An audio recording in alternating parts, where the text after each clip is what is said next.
Hey everyone, how's it going? Welcome back to the channel. FBI Director Kash Patel just came out and revealed the truth about everything going on right now. And he's also exposing what really is taking place despite what the mainstream media might be telling you. Hey my friends, here we go. We have major updates with arrests that are taking place from the FBI Director himself. Let's tune in.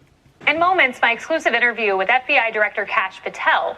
Now, since taking over the Bureau, his team has managed to stomp out crime across the country. FBI Director Kash Patel. Kash Patel airs now. 1937. Quite something. My exclusive interview with FBI Director Kash Patel airs now. FBI Director Kash Patel. Director Patel, thank you so much for being here. And I want to start with a major accomplishment. We know that crime goes up during the summer generally, but you have had Operation Summer Heat, which has been a real big success. These are the stats from last year. You can see it. More than 8,000 arrests. All of this cocaine seized, criminal indictments, children that have been identified, illegal weapons seized. You have brought crime down in the summer. What can we expect this year? Thanks so much for having me, Kaylee. And you can expect the exact same thing from the Trump administration and this FBI. We drastically reduced violent crime because we removed the bureaucracy and the handcuffs from law enforcement and put them on the bad guys. And we built out long-term campaign plans, like you just identified, Summer Heat 1.0 last year. 2 days ago, we just launched Summer Heat 2.0, and we're going to replicate those efforts and increase those numbers. And how do we do that? We attack the localized street gang networks that are terrorizing our communities. That's how you saw a surge in the FBI to arrest 44,000 violent offenders last year alone. That's twice as many as the last year of the Biden administration.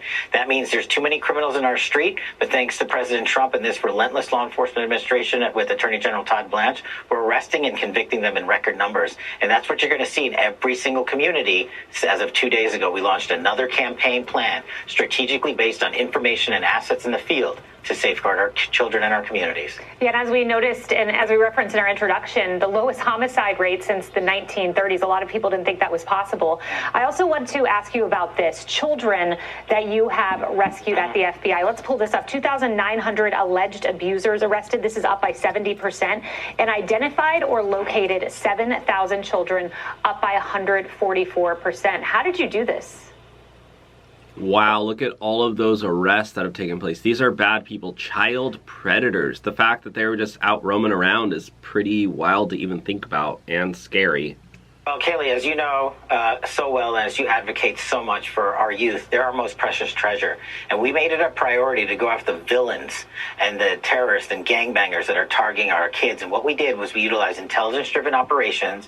We took 1,500 employees from the FBI in D.C. and put them in the field permanently, working with our state and local law enforcement partners.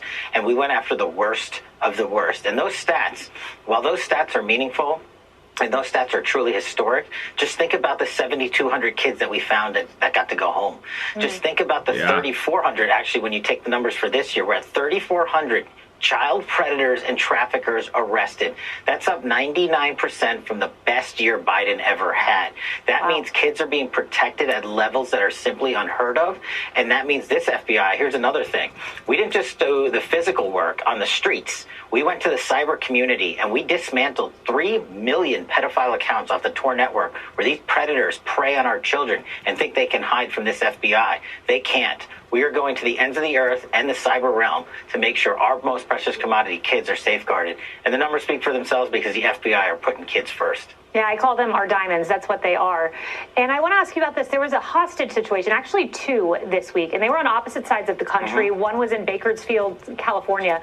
One was in Cincinnati, Ohio. How do you resolve that at the FBI? 2 hostage situations across the country. When we got into this administration, we built our central command and node structure and our tactical tier 1 element, our hostage rescue team, our HR team elements, so they can be on standby and ready to action at a moment's notice. And as you just indicated, in the middle of the night, a criminal took hostage 10 innocent Americans in Bakersfield, California, and strapped a bomb to himself inside an office school building.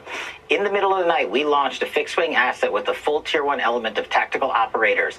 They breached that compound later that evening, put down the perpetrator, and rescued all 10 civilians. Everyone was safeguarded. Simultaneously, or near simultaneously in Ohio, another individual had taken bomb-making material and 8 explosive devices next to an apartment building and threatened to blow up people in the surrounding area. Another tactical element of our hostage rescue team deployed.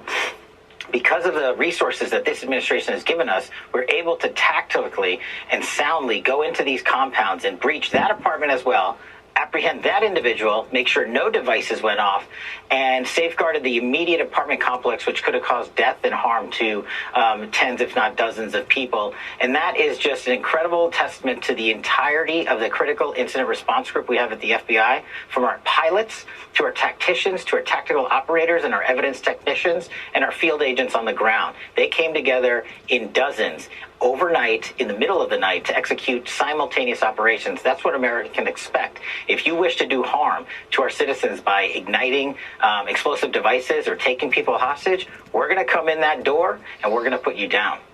And as this was taking place this week, there was also a superseding indictment announced for the Southern Poverty Law Center, the SPLC. Mm-hmm. The allegations are shocking in it. I want to pull some of them up.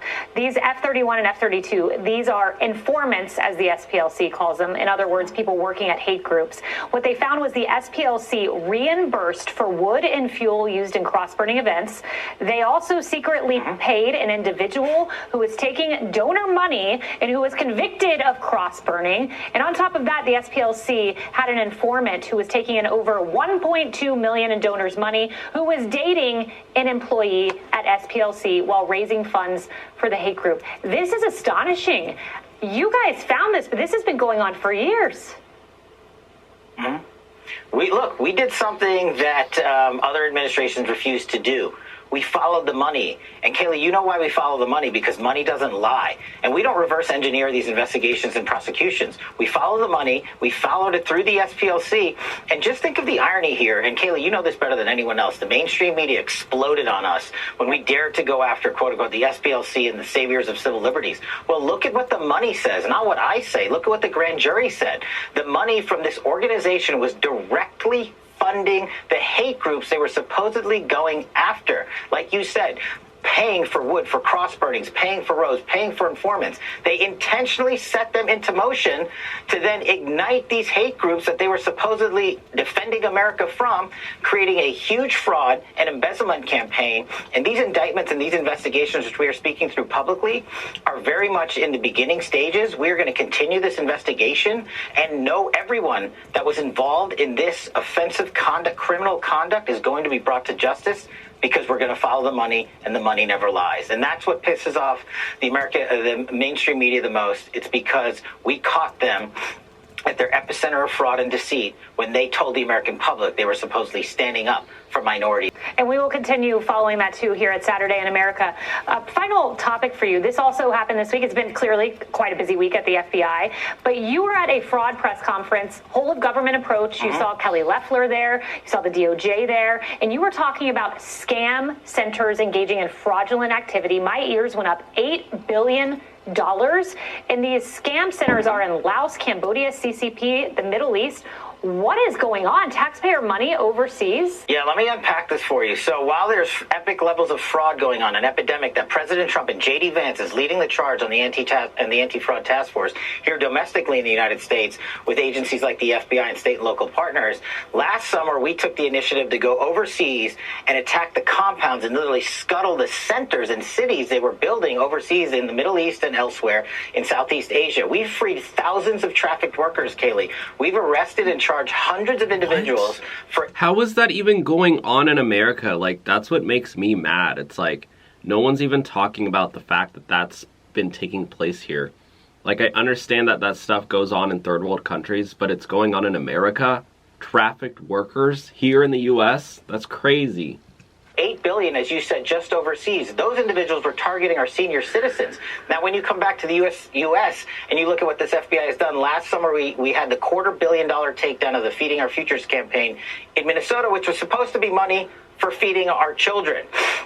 We've convicted 77 people involved in that campaign. Just the other month, back in Minnesota, a $90 million fraud against autism centers for our most vulnerable children. Money was supposed to be going to them. Instead, government officials and private citizens were pocketing in it.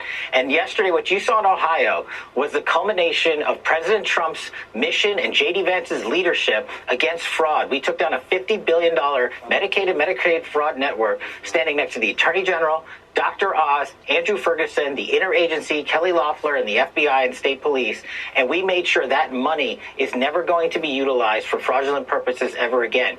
We are just getting ready to warm up this entire enterprise and go after fraud in every single state. But as you've outlined, we're not only going from coast to coast, we're going overseas, where these scam centers are stood up and they think they're outside the reach of the United States government. But thanks to President Trump and J.D. Vance for leading the charge and our partners at DOJ. You saw what we did in Ohio. We're doing it in California. We're doing it in Minnesota. We're doing it in Florida. We're doing it in New York. We're doing it in every single state. And Americans should be rest assured now that they have a confident government who is going to root out people who are stealing our valuable coin and treasure and pilfering them and utilizing it to buy expensive cars and houses and go on fraudulent paid vacations. We are taking down these networks one at a time, and you should see what we have in store this summer on the Anti-Fraud Task Force. Oh, wow, that's incredible, guys. Even it could look like if we all work together.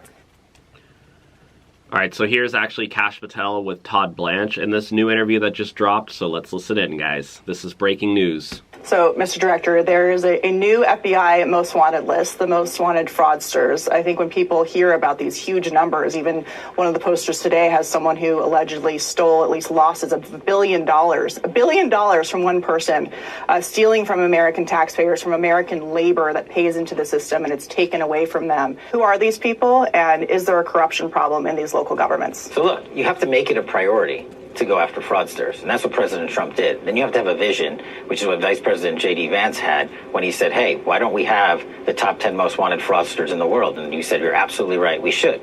Just look at the work unrelated to fraudsters for a second.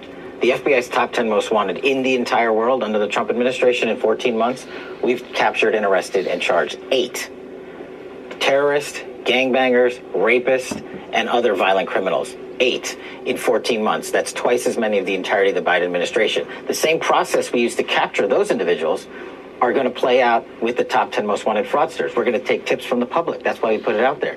They're going to see their faces. They're going to know their associates. They're going to call the FBI and say, hey, we have information about this company or that person. And that's how we're going to build the cases with our partners at the Department of Justice. So yes, it is emblematic that fraud exploded under prior administrations. But in order to countermand that effort, you need a whole of government effort, but you also need the American public. We work with them on our most wanted fugitives around the world and got 8, and we're going to work with them again, and we're going to clean out this top 10 most wanted fraudster list. What about this foreign component? There's a lot of fraudsters that you talked about today and you've been focused on who don't live in the United States. They're outside of the country, and then it seems people who come to this country are still connected to them and abusing the system. So how is the FBI working with partners overseas potentially to bring these people to justice? We have opportunities now because of President Trump's direct engagements with leaders around the world that we simply did not have at the FBI, whether it's our work with fentanyl precursors in China or the scam centers that I was talking about today, because there has to be a hub for these operations, these romance, these phishing operations, these telephonic operations. There is a center, a compound that has been built, compounds, plural. They're in Cambodia, they're in Burma, they're in Thailand. We've called the leadership of all those countries, the heads of the police forces, the heads of the intelligence service, to scuttle the compounds. In Southeast Asia alone last year, we took one down for $8 billion in fraud alone. And just the other month, with our partners at the Department of Justice, we went to the Middle East, into Dubai, with our partners in the Middle East and the MPS, the Ministry of Public Service, and said, hey, we have a 300-person fraud scheme for $4 billion. We arrested 300 people and freed thousands of traffic workers. Why that's important is because these are the hubs, the operations that attack our seniors from thousands of miles away and fleece them of their life savings, of their pensions, and rob their kids the opportunity of going to college. So I think $8 billion is a good start. But again, we're not going to stop until we wipe out all the fraud. Yeah, and I really like this interview where Donald Trump actually just walked out of this interview with this reporter. He just cut off the interviewer with this chick, NBC, Kristen Welker. Evidence than ever presented. Let's talk your about elections in this country. We're like a third world country, and you're crooked, and Meet the Press is crooked, and so is ABC and CBS and CNN. But Mr. President, you're one-sided crooked networks. All right, let's call it quits because I've had enough. Thank you, darling. Have a good time. Mr. President, let's please. I traveled all the way to Wisconsin. I've sat in the rain with you. I know. I traveled all the way to for an Wisconsin. hour, on and off in the rain, and I've given you enough time. You ought to straighten out your press because you know what? Mr. A President, country can never be great with a dishonest. Listen, we traveled all the way to Wisconsin for this interview. Oh, he stepped on the microphone. Look, Trump crushed the mic. Listen, we traveled all the way to He Wisconsin. dropped the mic and then watch, he steps on it. Boom, shakalaka. Wow, Trump walked out of the interview. I spoke with President. That's actually hilarious. Mr. Director, switching topics now to the Southern Poverty Law Center, there was a superseding indictment that came out this week showing that between 2010 and 2013, the Southern Poverty Law Center secretly funded, basically through shell companies, extremist groups, including the KKK, to host rallies for hate groups, to buy things like materials for cross burnings, to purchase materials to make Ku Klux Klan hoods and robes, to recruit new members. Can you give us an update on why this superseding indictment was necessary? Well, our investigations aren't complete until there's a finality reached in court. And our investigations are based on one thing here, just like the fraud cases. We follow the money. We followed the money, we identified bad actors, and thanks to the great work of the FBI and the partnership we have with the DOJ, we were able to publicly speak in these indictments and give out the actual information, the entities involved, and people that were supposed to be fighting racism have now been alleged to actually fund the KKK. And that's not me saying it or the DOJ saying it. A grand jury found that information to be truthful and asserted it in a pleading, and now it's in court. But I can't stylize on the evidence any further because they, like everyone else, has been charged with the crime, which is an allegation, and they have a right to due process, and they will get that. But our investigation is not over. We will continue to follow the money, and we will continue to identify anyone involved in perpetrating that fraud. Do you have any comments on the SPLC's indictment? No, look, I agree with what Director Patel just said. Our investigations are not complete ever, and I was a prosecutor for a long time. Even when you're on trial against somebody, you're still investigating, and that's what you're supposed to do. So the superseding indictment was a reflection of that, and it happens constantly in the federal system. There's indictments, there's superseding indictments. So we'll let that case play out. But obviously, as alleged in the indictment, they're very serious charges. So we've also seen a number of other leftist groups, especially in recent weeks, with these riots outside of the Delaney Hall ICE Immigration Detention Center in New Jersey. This is not the first time we've seen these kinds of riots outside of these facilities. It's very clear that there are organized groups behind these kinds of riots. Whoa. So there's organized groups. That's actually crazy. Signal chat groups. There's money being funneled through these NGOs. These groups are violent. They're organizing violence. You can see what they're doing. You guys have just indicted someone for wanting to murder ICE agents and their families. But should more be done against these groups, Mr. Director, to investigate them? Well, I think for the American public, we are doing more. We just can't speak about it until we speak through an indictment. And as you've seen here today, these fraud cases take sometimes years and months to put together. And same thing with the SPLC. It takes a long time to put a case like that together. We have to follow the money. We have to issue subpoenas. We have to go to judges and get search warrants. We have to produce the evidence in a fashion that's usable in court. And so what we've been doing since day one at the FBI is tracing the money and finding the commonalities in these individuals, just like we would with any other corrupt criminal organization that is allegedly going out there and conducting nefarious activity. And so that work has been ongoing since I took office as a director of the FBI. And thanks to our courageous prosecutors under AG Blanche, they are issuing the necessary legal process. But when you get bank returns back, when you get location data back, you have to put that in a usable format, make presentations to judges and grand juries, and that just takes a little bit of time. Yeah, due process certainly does take some time. Mr. Attorney General, when it comes to these violent groups, the president has said that he wants these groups to be investigated. He is concerned about the future of the country in terms of this ideology that is permeated through these organizations who have knowingly been breaking the law but not been held accountable. Can we expect to see more accountability for those who are organizing this violence? Look, I agree with President Trump, and he's not saying anything that most Americans don't agree with either. You see what's happening on TV in New Jersey. You saw it in Minnesota. That's not who we are. Those are not peaceful protests. Those are not marching like you expect Americans to do when they have a problem or they disagree with the policy of the government that they belong to. And so we are fighting every day to get to the bottom of this funding and who's doing it and what groups are organized and who do you think, if you're watching this video, who do you think is behind all of this? And I have committed to President Trump, and President Trump has committed to the American people that we're not going to stop doing that. And that's the important thing, is they're not peaceful protesters. When I hear the mainstream media refer to these men and women as protesters, they are lying to the American people. They're lying. They are not protesters. They are rioters injecting violence. They don't even know what they're fighting. They're just cursing and screaming, threatening to kill federal agents. And so, yes, we are, the FBI, DHS, HSI, Board of everybody is focused entirely on stopping this, and we will. So in terms of what we're seeing also internationally and the threats that we face here at home, we also saw this week a U.S. Iranian tech boss arrested for smuggling parts and money to the Iranian regime. We also saw 2 NIH employees trying to smuggle monkeypox into the country. We've seen this Chinese lab that was in Las Vegas that had things like Ebola. Can you talk to us about the investigations that are... And our partners at the Department of Justice is we don't reverse engineer prosecutions or investigations. We get the facts, we apply the law, and in the case of Mr. Bolton, we went to a judge, met the probable cause standard, raided his house, obtained information, went before a grand jury. That grand jury said, through their voice, that there was enough information to charge Mr. Bolton with illegally possessing classified materials. So this guy named Mr. Bolton looks like